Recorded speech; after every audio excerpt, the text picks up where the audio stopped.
Good evening, everyone. For my final research project in this course, I looked at the role played by the Royal Navy during the American Revolution and how a failure to produce an effective strategy for the use of British naval assets in America led to the defeat of Britain and the success of American independence. There was always a maritime link between Great Britain and her American colonies. This link provided a continuous supply of people and material to build and sustain the colonies, as well as provide a means of trade and defense. The protection of British interests in America and her other colonies around the globe was the mission of the Royal Navy.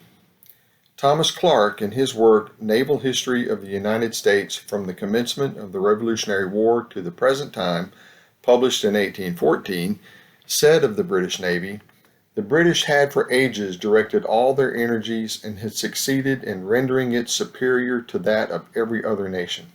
End quote. The developing maritime community in North America included a thriving shipbuilding industry and a vice admiralty court to support an assorted range of maritime commerce activities. However, at the time of the Revolutionary War, there was no American Navy. At best, the Americans were able to, on a couple of occasions, to collect a group of small craft for operations near shore or on a river. There was no formation of blue water vessels or ocean-going vessels to pursue naval activity on the high seas other than a few privateers. Therefore, they did not present any significant threat to the British during the Revolutionary War.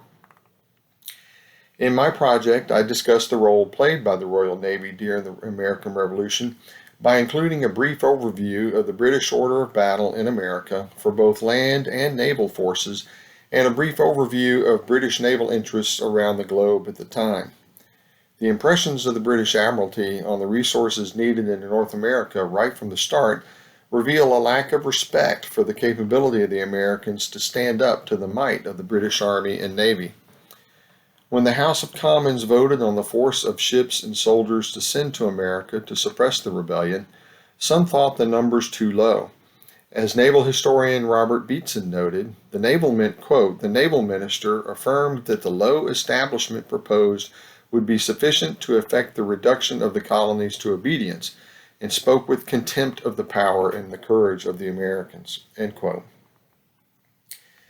The approach to how the British pursued the war in America includes an analysis of the battles where British naval action did or did not play a key role in the outcome of the campaign, and how ultimately this had an impact on the outcome of the war.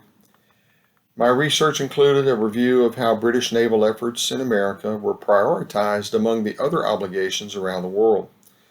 James Holmes remarked on how the British met this challenge, saying, quote, "London demoted the colonies to preserve higher priorities in the Caribbean Sea, maritime Europe, and the Indian Ocean." End quote.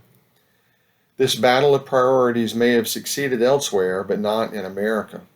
The theory presented here by Dudley is that, quote, "the Royal Navy's seizure of the most valuable prize in the faraway Leeward Islands," end quote, of the Caribbean may have contributed to the Navy's failure to succeed off the Virginia Capes in 1781. In summary, the Army and Navy of Great Britain were more than capable of defeating the Americans in the Revolutionary War, yet they did not.